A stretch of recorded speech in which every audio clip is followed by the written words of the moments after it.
সবাইকে ওয়েলকাম। আজকে আমাদের ন্যারেশন ক্লাসে পার্ট 1 ক্লাসে রাখতেছি। ন্যারেশন বেসিক থেকে শেখাবো। যাদের খুবই প্রবলেম তারা কিন্তু এই ন্যারেশনটা ভালো করে দেখবে, প্রথম থেকে শেষ পর্যন্ত দেখবে এবং ভিডিওটা দেখার পর অবশ্যই ডান লিখবে। দেখো, প্রথম স্টেপে ন্যারেশন আগে বেসিক তোমার জানতে হবে ন্যারেশনটা কী। ন্যারেশন মানে দেখো, একজন কথা বলবে, দেখো একজন কথা বলবে আর একজন শুনবে। ন্যারেশন বলতে দুইজন ব্যক্তি থাকবে, এটা তোমাকে বুঝতে হবে। কিন্তু তার মানে কি, একজন বলতেছে রিপোর্টিং ভার্ব বলা হয়, আর যখনই ওই লোক কী বলতেছে সেইটা হচ্ছে রিপোর্টিং স্পিচ বলা হয়। এটা কিন্তু বুঝে নিতে হবে কিন্তু। আর ন্যারেশন অ্যান্সার ক্রিয়েট করার সময় তোমাকে কিন্তু সাম বাংলা সাম ইংলিশ তোমাকে জানতে হবে, না জানলে কিন্তু হবে না কিন্তু। দেখো, প্রথম স্টেপে ন্যারেশনে বেসিক শেখার জন্য আমি কিন্তু এখানে কিছু শর্টকাট টেকনিক, মানে আমি একটা ফর্ম দিয়েছি, মানে টেবিল আকারে দিয়েছি।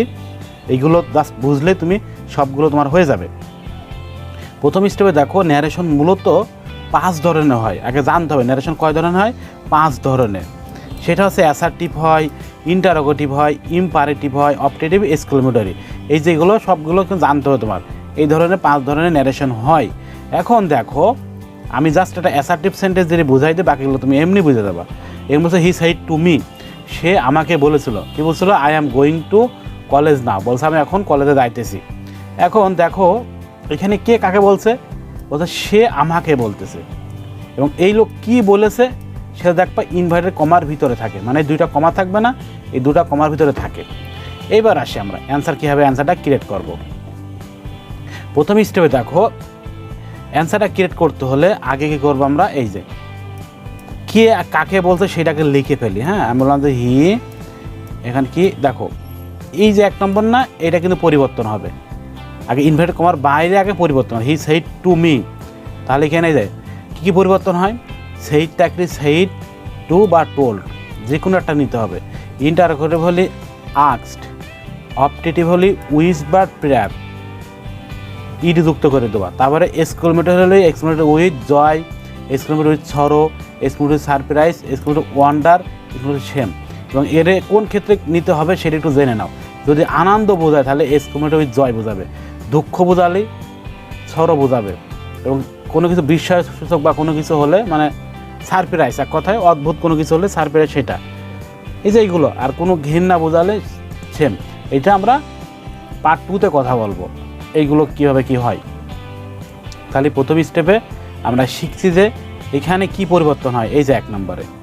ওকে, এইবার আসি 2 নম্বরে কি করব। 2 নম্বরে এইবার আমাদের এখানে ছোটো ছোটো এই যে ইনভার্ট কমা আছে না, এই কমাগুলো তোমাকে তুলতে হবে। এইটা না তুলতে পারলে হবে না।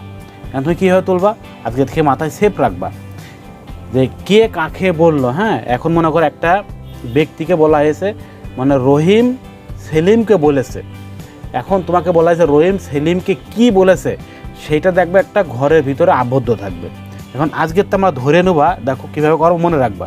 এইটা মনে রাখবা, এই যে ইনভার্ট কমা একটা তালাবদ্ধ ঘর, মনে রাখবা যে এটা আমাকে তালাবদ্ধ ঘর। এখন এই যে এবং এই তালাগুলো তোমাকে ভেঙে এই ঘরের ভিতরে ঢুকতে হয়। মনে করো এইটা একটা ঘর, অর্থাৎ সেফ রাখো যে আমাদের এই একটা ঘরের ভিতরে আমাদের ওই লোক কি বলেছে সেই কথাটা এই ঘরের ভিতরে আছে।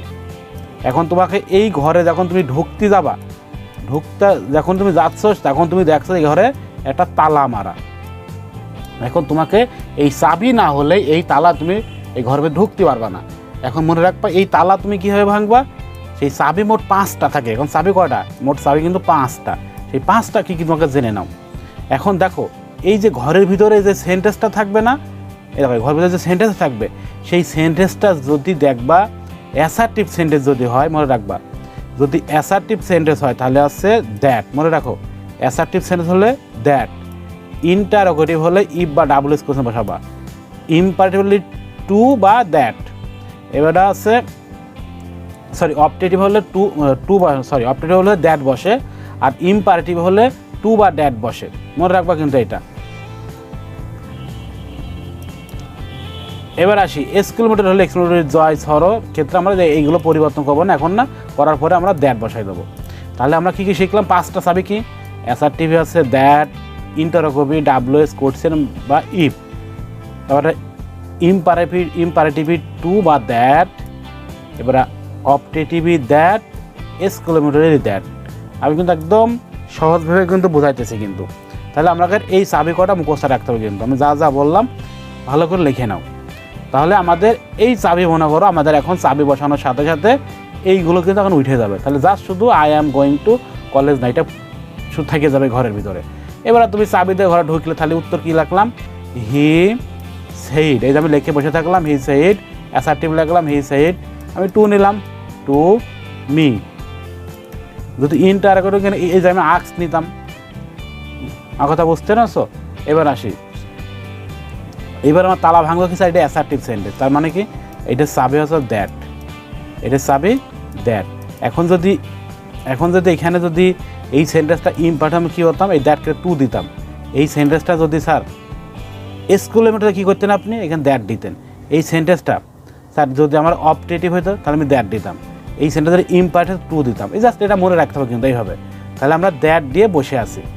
এইবার আমি কি বলবো, দ্যাট দিয়ে বসার ক্ষেত্রে মানে আমরা চাবিটা বসাই দিয়েছি, বসানোর পরে এবার এখানে আসতে হবে। এখন এখানে আসার পরে এখানে প্রথম স্টেপে একজন এই ঘরের ভিতরে একজন প্রথমে দেখবা এই দরজার কাছে মনে রাখবা, আমরা সেন্টেন্সের প্রথমে দেখবা যে একটা ব্যক্তি থাকবে। এই ব্যক্তিটা কি, এই ব্যক্তিটা তিনজন থাকবে, যে কোনো একজন থাকবে। সে কারা কারা দেখো, সেইগুলো হচ্ছে সাবজেক্টে থাকবে না, কারা মনে রাখবা, ফার্স্ট পারসন। ফার্স্ট পারসন কোনগুলো, আই উই কিন্তু থাকবে না প্রথমে।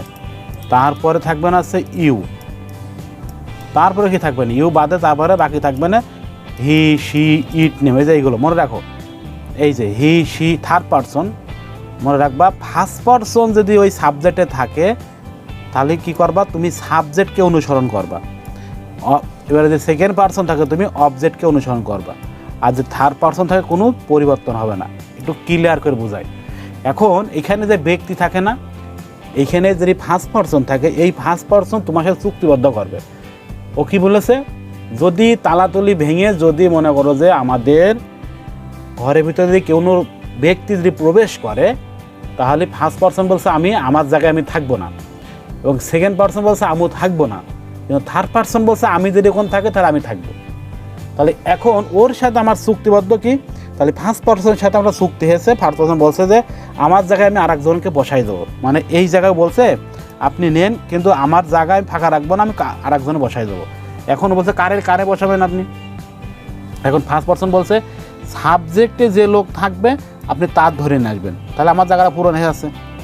এখানে যদি অবজেক্টে এটা আসি কি, এবার সেকেন্ড পারসন বলছে যে আমি যদি এখানে ইউ থাকতাম, সেকেন্ড পারসন বলছে অবজেক্টে যে লোক থাকবে এই যে ইউ, এই দেখে এখানে যে অবজেক্ট দিয়ে থাকবো তার তুমি ধরে নিয়ে আসবা। তাহলে এখানে যদি ইউ থাকতো তাহলে মির কাছে আসতো, তখন মি কি বসাই দেবো না, মির সাবজেক্ট কি আই। তোমার জানতে হবে কিন্তু কোন সাবজেক্টে বসে কোনটা অবজেক্টে বসে, এটা বুঝে শুনে বসাতে হবে। তাহলে আশা করি বুঝতে পেরেছো এখানে চুক্তিবদ্ধ যে সাবজেক্ট যেটা কীভাবে বসাতে হয়। এইবার আসি, এই ঘরে মানে তুমি ঢুকবা, একটা বন্দুক হাতে করে মনে করো, একটা বন্দুক হাতে করে তুমি ঢুকে পড়বা। ঢোকার পরে তুমি একটা সেন্টেন্সে দেখবা, যে কোনো দেশে দেখবা দুইটা মনে করো রাজা থাকে, মানে একটা রাজা থাকে, রাজার দেখবা একটা বডিগার্ড থাকে। এখন এই বডিগার্ড কোনগুলো তোমার জানতে হবে, মনে রাখবা। অবজেলারি ভার্ব আছে না, অবজেলারি তো চেনো, অবজেলারি ভার্ব এই যে আমি রেড যেগুলো দিছি না, এগুলো সব পোজা, এই যে এগুলো মুখস্থ রাখতে হবে। যদি এই পোজা যদি থাকে তাহলে এই পোজাকে তোমাকে গুলি করতে হবে, মানে মেরে ফেলতে হবে। কেমন, মানে সরাই ফেলতে হবে তোমার। যদি এই জায়গায় যদি অ্যাম রয়েছে না, মানে এখন কথা বলা হয়েছে, যদি এই জায়গায় অ্যাম ইজার থাকে তাহলে তুমি সরাই দিয়ে ওয়াজার লিখে দেবা, এই সাবজেক্ট ভার এগ্রিমেন্ট অনুযায়ী। তাহলে আর সাথে কী বসে, ওয়ার বসে না ওয়াজ বসে, তোমরা নিজেরাই জানো। তাহলে ওয়ার বসে এই জায়গায় স্যার অ্যাম যদি না থাকতো, মানে এক কথায় পোজা যদি থাকে তাহলে তুমি কিন্তু অ্যাটাক করবা। আর এখানে রাজা বলতে কারে বোঝাচ্ছেন স্যার, ওই যে ভার্বের লিস্ট পড়িস না, ওইগুলো কিন্তু রাজা। তার মানে কি ওইগুলো তুমি আর বসাবা না, মানে এর গায়ে হাত দিবা না। রাজাকে অ্যাটাক করলে মেন ভার্বকে তুমি এর কোনো সেন্স কর যা আছে তা লিখে দেবা, এটা সিস্টেম। তাহলে এখানে কি আসি স্যার, এই জায়গায় আপনি ডু ডাজদের ডিড দিতাম স্যার, এই জায়গায় যদি আপনি হ্যাভ দিতেন তাহলে আমি হ্যাভ থাকলে আমি হ্যাভ হ্যাজ থাকলে আমি পরিবর্তে হ্যাড লিখে দিতাম। এই জায়গায় যদি স্যার আপনি হ্যাভ বিন হ্যাজ বিন তাহলে আমি হ্যাড বিন লিখতাম। এই জায়গায় যদি আপনি ডিড দিতেন তাহলে আমি হ্যাড ডান লিখতাম। এই জায়গায় যদি আপনি ওয়াজ আর লিখতেন তাহলে আমি ওয়াজ আরে লিখতাম বা হ্যাড বিন লিখতাম। এই জায়গায় যদি আপনি হ্যাড লিখতেন তাহলে হ্যাড প্লাস V3 লিখতাম। ওই জায়গায় যদি শ্যাল থাকতো আমি শুড লিখতাম, উইল থাকলে উড লিখতাম, ক্যান এবং মে থাকলে ক্যান থাকলে কুড লিখতাম, মে থাকলে মাইট লিখতাম, মাস্ট থাকলে হ্যাড টু বা মাস্ট লিখতাম, শুড থাকলে শুড হ্যাভ লিখতাম, মাইট থাকলে মাইট হ্যাভ লিখতাম, কুড থাকলে কুড হ্যাভ লিখতাম, নিড থাকলে নিড হ্যাভ লিখতাম, অট টু থাকলে অট টু হ্যাভ লিখতাম, হ্যাভ টু হ্যাজ টু থাকলে হ্যাড টু লিখতাম। এবার আসি এই জায়গায় মনে করো যে এইবারটা এই পোজা মনে করো নাই, মনে করো কেরাম রয়েছে I am go to college এমন রয়েছে মনে করো, বোঝো কিন্তু এখানে মনে করো রয়েছে I am go to college এইভাবে রয়েছে। এখন তুমি কি করো বলো, তখন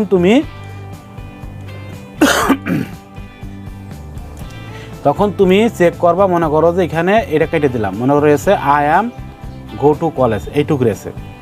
এখন অ্যামটা এখানে নাই, শুধু গো রয়েছে, তাহলে এটা পোজা, তাহলে রাজা এটা, তাহলে রাজাকে তুমি কি করবে অ্যাটাক করবা। রাজার অ্যাটাক করার নিয়ম কি, রাজা যদি এই জায়গায় ভার V1 থাকে, এই যে ভার V1 থাকে তুমি V2 করে দেবা, এই যে আমি নিচে দিয়েছি ভার V1 থাকলে তুমি 2 করে দেবা, ভার V2 থাকলে হ্যাড প্লাস V3, যদি এখানে হ্যাড প্লাস V3 থাকতো তাহলে হ্যাড প্লাস V3 লিখে দিতে। এ হচ্ছে এখানকার সিস্টেম। এ দেখো তাহলে আমাদের পরিবর্তন করা শিখলাম, এই যে সাবজেক্টে যে লোক থাকে সেটা চেঞ্জ করেছি, এখানে পোজা যদি থাকে পোজাকে এভাবে চেঞ্জ করবো, রাজাকে হাত দেবো না। এবার পোজা যদি না থাকে তার রাজাকে কীভাবে চেঞ্জ করবো, ওই যে 1 থাকলে 2, 2 থাকলে 3, এই যে গো টু কলেজ লেখার পরে এর ভিতরে দেখবো যে আমরা অ্যাডভার্ব টাইম আছে কিনা।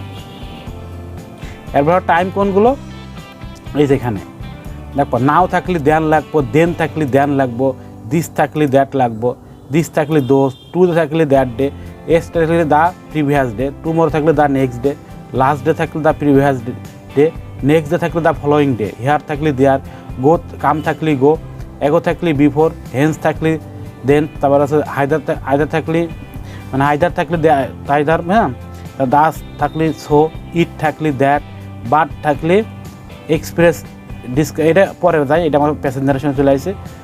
তারপর হচ্ছে এখানে আর লাগবে না, এস্টারডে থাকলে দ্য প্রিভিয়াস ডে, এইগুলো আছে অনেকগুলো, মানে দ্যাট এই যে the day before yesterday, the 2 days before, এই যে এগুলো লিখতে হয়। টু দ্য আফটার টুমোরো, তাহলে যেগুলো ইন দ্য 2 days টাইম, এই যে এগুলো লিখে দিতে হয়। তাহলে আমাদের এখানকার যেগুলো ইম্পর্টেন্ট সেইগুলো কিন্তু আমরা এখানে লিখে ফেলেছি, তার মানে এখানে যেখানে থাকবে সেটা আমরা এখানে লিখবো, এই হচ্ছে টেকনিক। এখন এর ভিতরে যে স্যার যদি মি থাকতো আপনি কী করতেন, মানে এক কথায় পার্সোনাল প্রোনাউনের ভিতরে যত থাকবে সব পরিবর্তন করবা। অ্যান্ড পরিবর্তনযোগ্য কয়জন, 2 জন আছে, একটা আছে ফার্স্ট পার্সন আর একটা সেকেন্ড পার্সন, মনে রাখবে। কারণ ফার্স্ট পার্সন কোনগুলো, সেকেন্ড পার্সন কোনগুলো তোমাকে জানতে হবে। ফার্স্ট পার্সন আ দিয়ে যা হবে, মানে তুমি স্পেলিং করবা আ দিয়ে যা হবে সব ফার্স্ট পার্সন। এখন স্যার আ দেখে আমে না, একটা ব্যক্তির নাম না, নাম হলে সে থার্ড পার্সন, মানে আ দিয়ে যাবে কোনগুলো, আয় মানে আমি, আমাকে, আমার দিকে ওকে, এমন।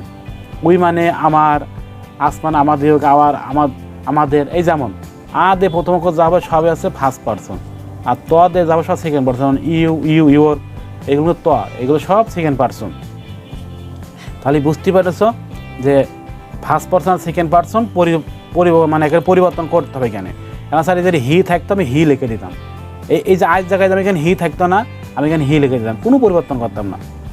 তাহলে কী করতাম, যে হি, এই যে অ্যাম রয়েছে তাহলে হি ওয়াজ লিখতাম, গোয়িং টু কলেজ, এই যে নাও থাকলে দেন লিখে ছেড়ে দিতাম।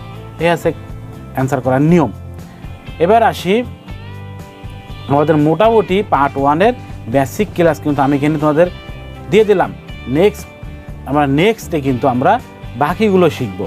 এটা পার্ট 1-এ রাখছি, কিন্তু পার্ট 1-এর ক্লাস খুব ভালোভাবে দেখবো, তারপরে পার্ট 2 ক্লাস আস্তে আস্তে তুমি দেখতে থাকবা, দেখবা এমনি অনায়াসে হয়ে যাবে। তাহলে আজকে আমরা এই পর্যন্ত রাখতেছি, পার্ট 2 ক্লাস পরবর্তী দেখার জন্য সবাই ওয়েট করো।